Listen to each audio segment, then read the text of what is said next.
In this lecture, we will discuss the properties of impulse signal, and we will prove the different properties of continuous time impulse signal. So we'll start with the basic property, is commonly known as a sampling property of continuous time impulse signal.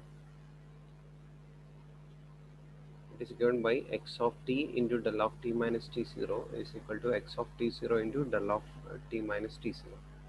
So it's very easy to explain by using a graphical method. So del of t minus t0 means as a signal, this is 0, assume that t, this is the point t is equal to t0, and del of t minus t0 is having non-zero magnitude. So magnitude is 0 when t not equal to t0. So or we can say that t impulse signal exists only at t is equal to t0. So this is del of t minus t0. And if you are multiplying the impulse signal with another function x of t, assume that x of t means any arbitrary signal. So assume that this is a signal x of t. So this is a signal x of t, and if you are multiplying these two signal, and you can see that the del of t minus t0 exists only at t is equal to t0, and at t is equal to t0, if x of t is, assume that it's continuous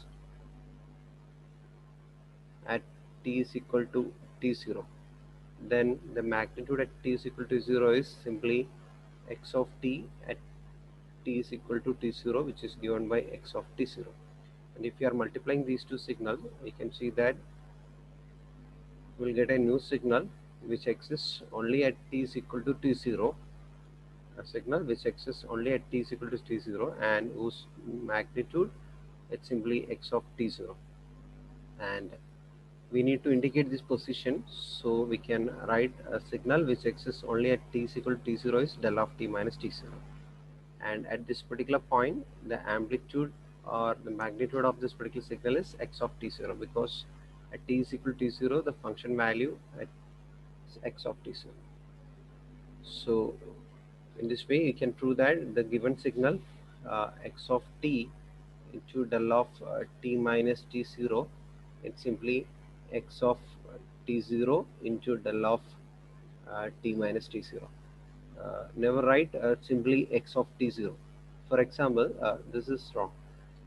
Assume that x of t0 is 2, and if you are writing the result is equal to 2 means uh, it's always 2.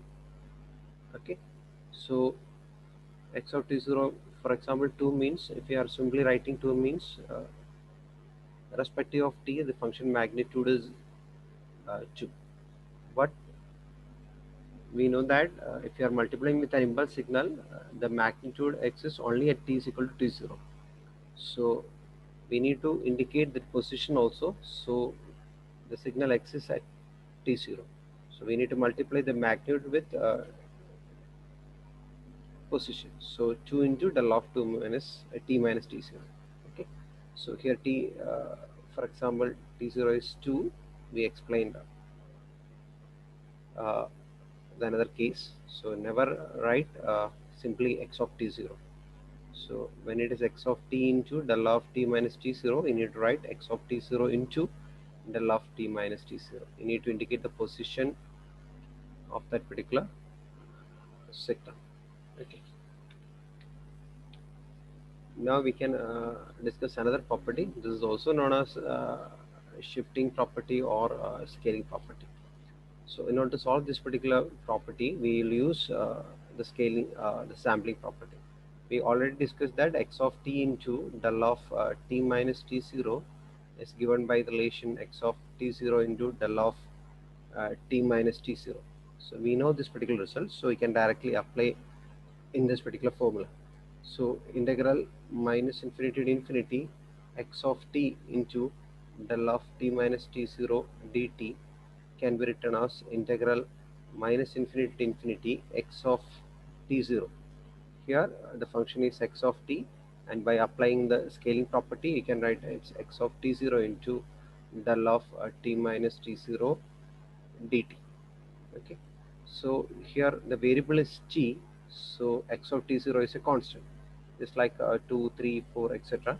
So it's a constant value, so you can take x of t0 as outside because it's not a function of t. So remaining term is integral del of t minus t0 into dt. Now if you substitute uh, t minus t0 is equal to some lambda, and dt you can write d lambda, and the limit is again minus infinity to infinity. So you can write x of t0 into integral minus infinity to infinity del of lambda into d lambda. So we know that area of an impulse signal is equal to 1, uh, area of impulse signal is equal to 1, so you can simply write x of t0. So if you compare with the previous relation, there is an integration sign. In the previous there is no integration, that's why we are writing x of t0 into del of t minus t0. But in this particular case there is an integral sign, so we need to integrate the signal, and if you integrate the signal you will get a magnitude, not a signal. Okay, so here you can write which is equal to x of t0.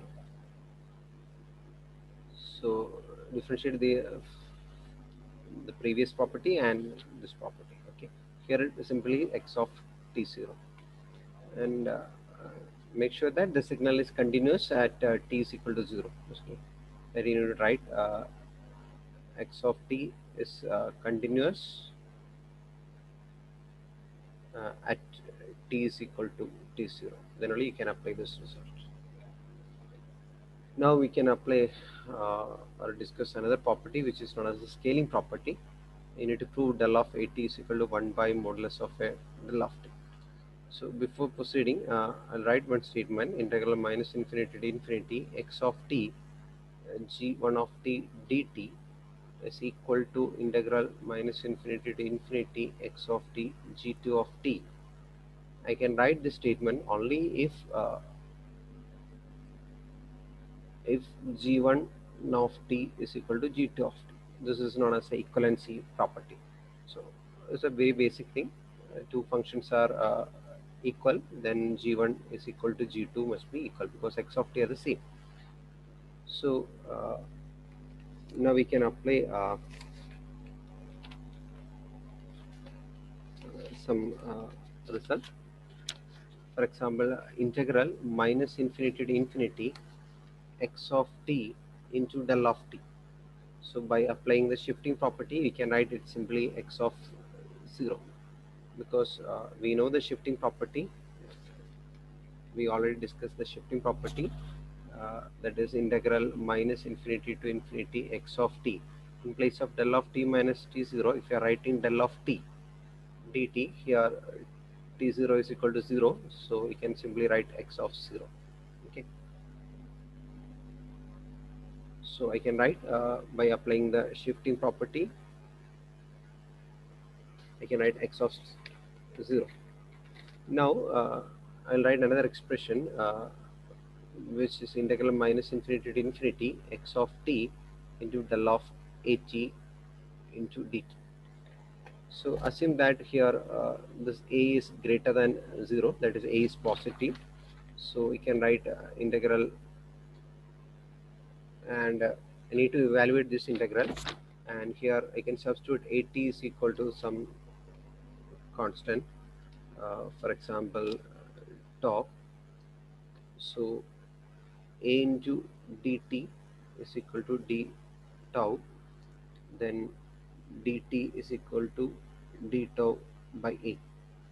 And if you apply uh, this variable here, so again the limit of integration is same, because when t is tending to infinity, uh, tau is also tending to infinity.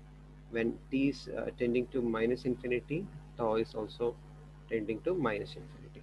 So you can change the variable now. So integral minus infinity to infinity x of in place of t you can write tau by a into del of tau and d tau by a.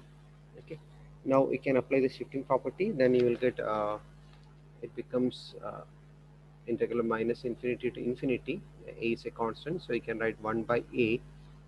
Remaining, you can write by applying shifting property, you can apply x of 0 into del of tau d tau. Okay, and now we can consider another case, that is a less than 0. A less than 0 means that is a negative, so integral minus infinity to infinity x of t into del of minus a tau uh, minus 80 into dt. And here if you substitute, that is minus a t is equal to tau, then minus a dt is equal to d tau. When t is tending to infinity, this tau is tending to minus infinity, and when t is tending to minus infinity, the tau is tending to infinity, because minus a t is equated as tau. So now the limit of integration changes from infinity to minus infinity. X of what we need to write is tau by minus a into del of tau d tau minus a. Okay, now we can change the then it becomes 1 by minus a, and if you change the integration limit, here it is infinity to minus infinity, so I can change it from minus infinity to infinity, so we need to multiply with a minus sign, and x of tau by minus a into d tau, so del of tau into d tau. Okay, so if you rearrange this particular expression, you will get 1 by a integral minus infinity to infinity x of 0 into del of tau d tau. Okay, uh, which I can simplify, that 1 by a into x of 0. Here also I can write it simply 1 by a into, here it is no d tau, is del of tau d tau. So I can write x of 0. So finally, you can conclude that integral minus infinity to infinity x of t into del of at into dt. That is, if a is less than 0 or if a is greater than 0, you will get 1 by a. So you can write 1 by modulus of a. So if a is positive or a is negative, the final answer is simply 1 by a. Here also 1 by a, and second case also 1 by a, and into x of 0. And we already derived one relation for x of 0. Okay, by applying equation number a. So we can substitute the relation of x of 0 here, so it becomes 1 by a integral minus infinity to infinity x of t into del of t dt. Okay. So this a is a constant, so I can take inside, so it becomes x of t into 1 by modulus of a into del of t dt. Okay, so if you compare these two equations, so this is one equation and this is another equation, so these two equations are equal, and already we discussed the equivalency theorem. So here it is x of t, here also x of t, and here it is del of at, and here it is 1 by modulus of del of t. So I can conclude that these two equations are equal, so del of at is equal to 1 by modulus of a del of t. So this is the proof, and this is known as a scaling property. Okay, so if you, from this property I can write one more statement, that is if a is equal to minus 1, the equation becomes del of minus t, which is equal to 1 by modulus of minus 1 into del of t. So it becomes simply del of t. So I can conclude that impulse signal is an even signal, because del of minus t is equal to del of t. This is another property of impulse signal. I can reduce this even signal property from this scaling property.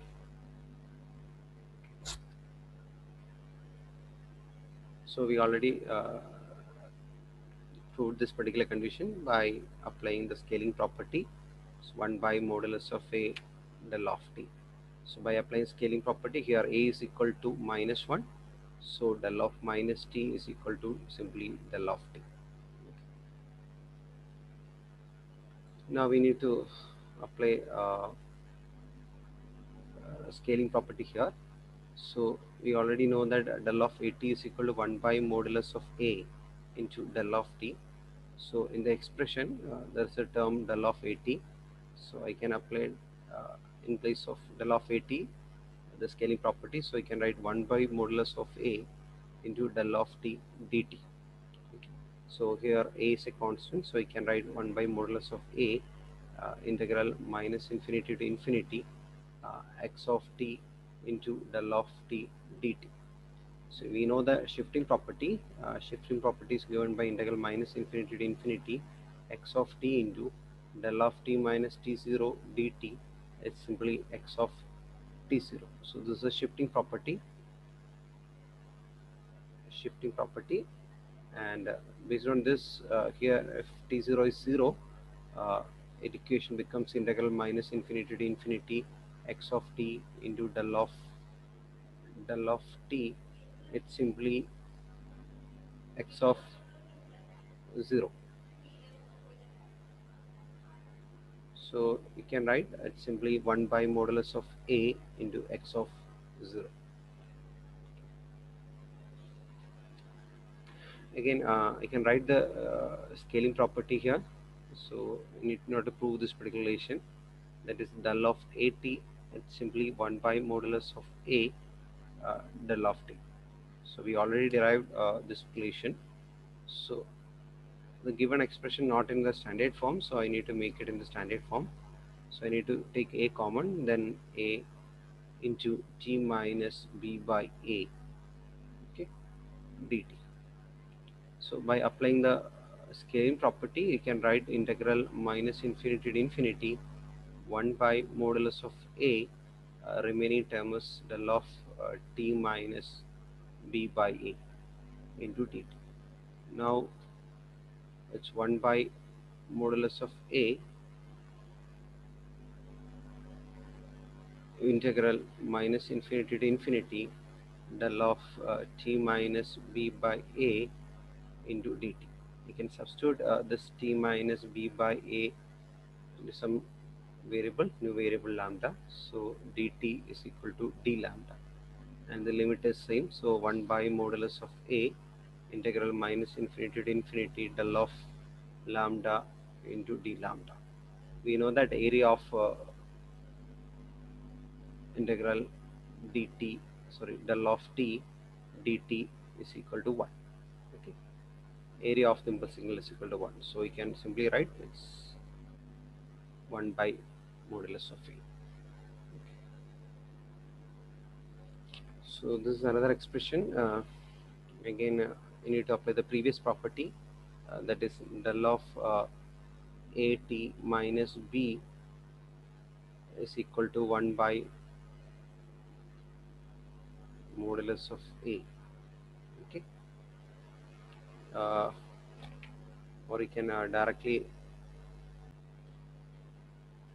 it's del of t minus b by a, because we already derived this relation.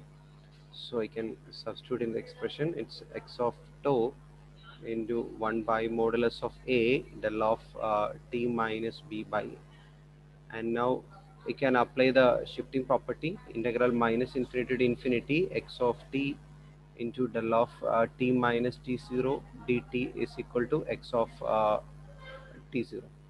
So here this t0 is b by a, so you can write integral 1 by modulus of a integral minus infinity to infinity x of tau into del of t minus b by a. uh, it's not t, it's tau actually, to to d tau. So by applying the shifting property, you can write 1 by modulus of a, and x of tau I need to evaluate it. Tau is equal to b by a. So we can write 1 by modulus of a, x of b by a. Okay.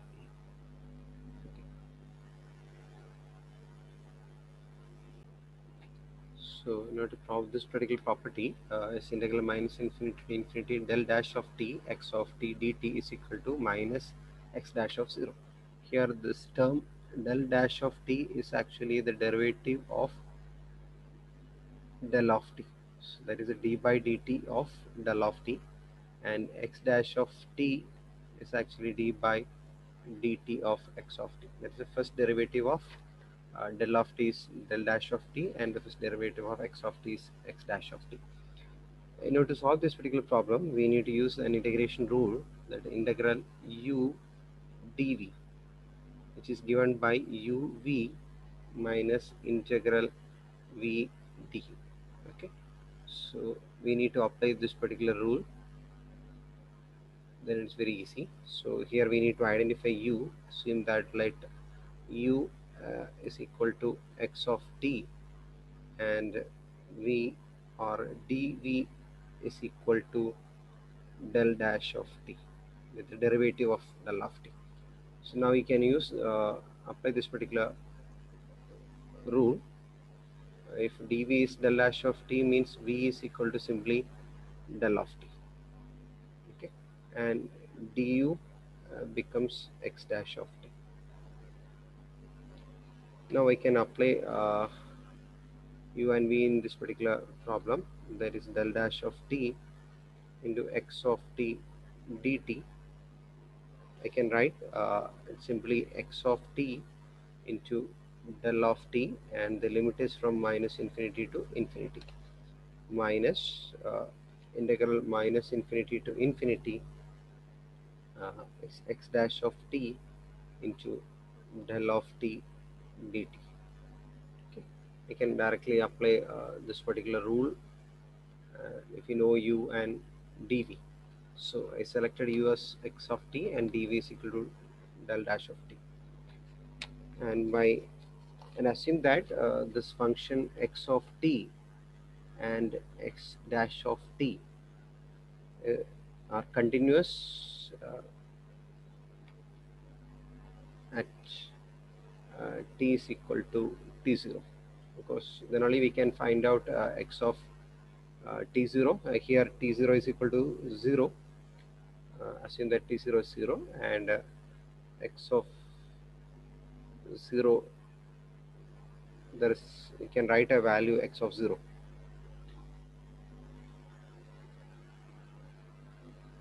Now if you evaluate this particular integral, here you can see that x of t into del of t. Assume that del of t at t is equal to infinity, it's 0, and del of, because del of t into del of t is equal to 0 when t not equal to 0. So definitely this term becomes 0 when you apply t is equal to infinity and t is equal to minus infinity. So you will get 0 here, and minus, and if you apply the second integral, uh, here you can apply the shifting property. So if there is a function integral minus infinity to infinity x of t del of t minus t0 uh, dt can be written as x of t0. Here t0 is 0, if you can write uh, x of 0. So here is del of t, so del of t exists only at t is equal to 0. So you can write x dash of t at t is equal to 0, because this signal del of t exists only at t is equal to 0, so we don't want to integrate it from minus infinity to infinity. So simply you'll get x dash of 0. So this is the proof for this particular statement.